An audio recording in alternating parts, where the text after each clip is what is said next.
สวัสดีค่ะพ่อแม่พี่น้องสวัสดีFCทุกท่านเนาะค่ะกลับมาพบมาพอกับเจตาพารวยคือเก่าค่ะในทางช่อง YouTube ปอยเปรตใครเห็นประวัติอยู่นี่ลาวพัฒนาวันที่26ที่ผ่านมาค่ะของปอยเปรต052ค่ะบน3ตัวล่าง00ของเพิ่นโตเดียวเพิ่นเข้าไปพี่น้องเน้นเจาะตัวเดียว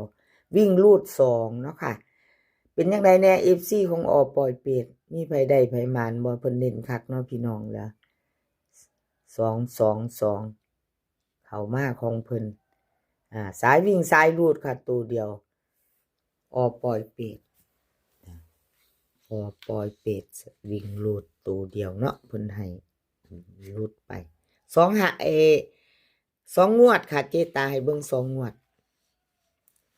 2งวดประวัติของปอยเปรตเอา FC ปอยเปรตเพิ่นจะตามต่อเตรียมแคปหน้าจอกราบขอบคุญขอบคุณปอยเปรตหลายๆเด้อค่ะที่ให้แนวทางมาวางทางช่องของเจตากราบขอบพระคุณเป็นอย่างสูงค่ะงวดนี้ปอยเปรตเพิ่นให้มาพี่น้องมาลุ้นกันใหม่ไปต่อวันที่29เนาะค่ะเป็นของวันจันทร์เจตาลงให้ก่อน1วันเนาะค่ะลงให้ก่อน1วันลาวพัฒนาวิ่งรูดค่ะ2กับ3 2กับ3 2ตัว3หาง5 3 7 3 9 3 6 5หางค่ะ5หาง2ตัวล่าง52กับ62ค่ะ2ตัว5หาง5คู่ค่ะ5คู่3ตัว3หาง307 308 309 4ตัว2หาง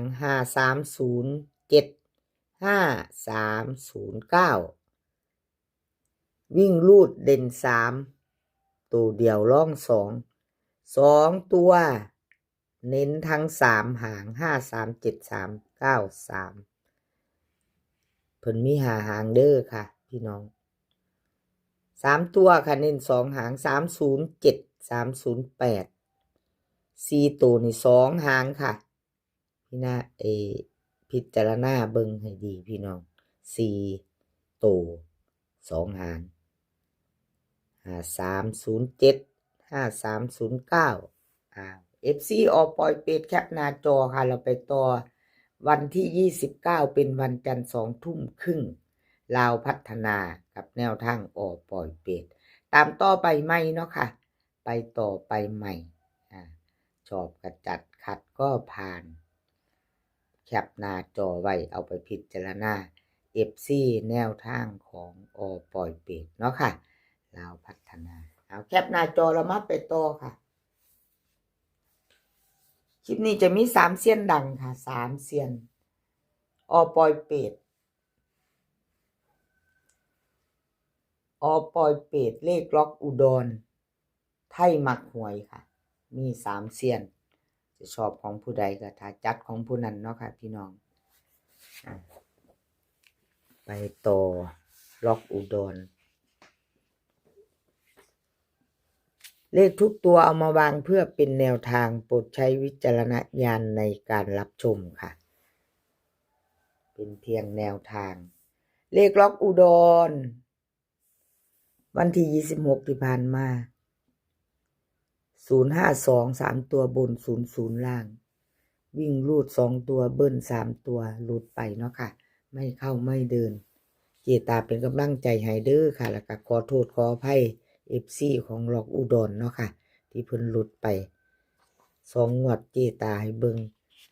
มาไปต่อตามใหม่ค่ะวันที่29เป็นวันจันทร์เนาะค่ะไปใหม่กับล็อกอุดรใครจะตามเพิ่นก็เตรียมแคปหน้าจอไว้เลขทุกตัวก็เป็นเพียงแนวทางเนาะค่ะพี่น้อง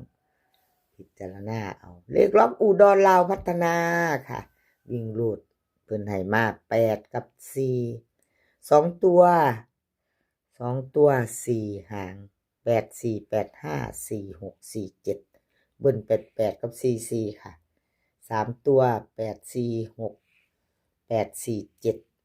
4 8 5ค่ะ ลาวพัฒนาล็อกอุดรเน้นค่ะวิ่งเด่นเท่ากัน8กับ4 2หางค่ะเพิ่นเน้นให้8 4กับ4 6 3ตัวเน้นหางเดียว8 4 6ค่ะครับขอบคุญขอบคุณเลขล็อกอุดรหลายๆค่ะที่ให้แนวทางมาวางทางช่องของเจตาเนาะครับขอบพระคุณเป็นอย่างสูงค่ะสำหรับแนวทางเลขล็อกอุดรเนาะค่ะที่เพิ่นให้มาครับขอบคุญขอบคุณหลายๆแล้วก็ครับบ่ได้คือ FC เนาะค่ะ FC ใหม่ถ้าผ่านเขาไม่เห็นคลิปนี้ค่ะพี่น้องยังบ่ทันกดติดตามเนาะถ้าชอบคลิปนี้ชอบแนวทางเดียวกันช่องของเจตาพารวยแนวทางลาวพัฒนาคลิปนี้3เซียนค่ะยังบ่ทันกดติดตามกดไว้ค่ะกดติดตามถ้าชอบอย่าลืมกดกระดิ่งแจ้งเตือนค่ะจะได้บ่พลาดกดไว้กระดิ่งแจ้งเตือนเจตาลงคลิปก็จะได้เห็นเลยค่ะลงปุ๊บเห็นปั๊บเนาะเอาเลขล็อกอุดรใครจะตามแคปหน้าจอแล้วไปต่อค่ะแคปหน้าจอแล้วก็ไปต่อ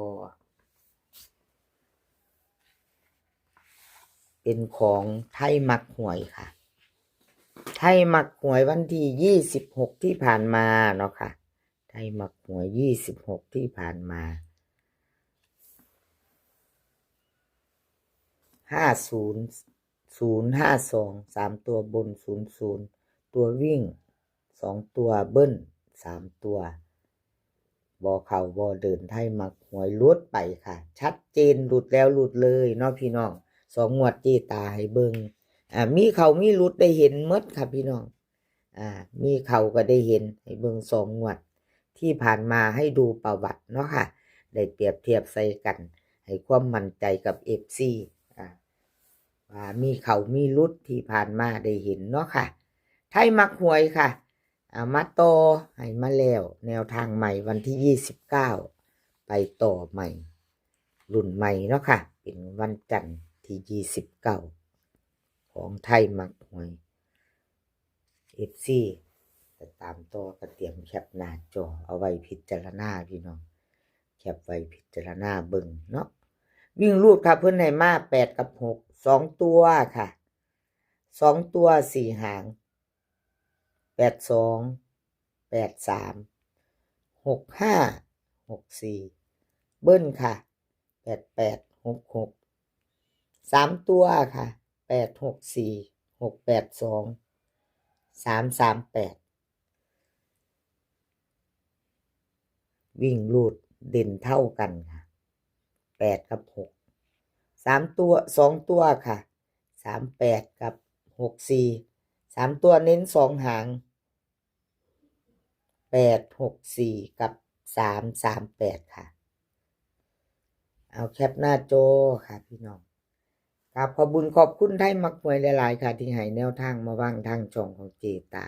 ครับขอบพระคุณเป็นอย่างสูงเนาะค่ะสำหรับแนวทางที่เพิ่นให้มาตลอดครับขอบคุณหลายๆแล้วก็ FC ใหม่ที่เพิ่นเข้ามาติดตามเจตาเนาะค่ะครับขอบพระคุณเป็นอย่างสูงค่ะชอบแนวทางเดียวกันกับเข้ามาติดตามไว้กดกระดิ่งไว้เข้ามารับชมรับฟังพิจารณาเอาเนาะค่ะถ้าชอบก็จัดขัดก็ผ่านเนาะเป็นเพียงแนวทางค่ะคลิปนี้ขอให้พี่น้องโชคดีกับลาวพัฒนาวันจันทร์ค่ะ2 ทุ่มครึ่งให้โชคดีกันทุกคนเดินทางไปไสก็ขอให้ปลอดภัยเดินทางไปขอให้มีโชคกลับมาขอให้มีชัยค่ะคลิปหน้าพ้อกันใหม่คลิปนี้ก็สวัสดีค่ะ